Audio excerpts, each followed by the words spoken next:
Jom temankan saya masak keladi masak lemak. So, kita masukkan bahan-bahan. Kisar, bawang merah, bawang putih, kunyit hidup, sedikit belacan, cili. Kita gaul sampai pecah minyak.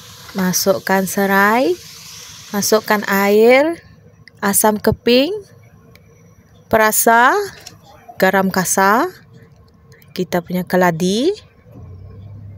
Keladi yang saya dah rebus tadi ya. Gaul sampai dia lembut, masak sampai dia lembut.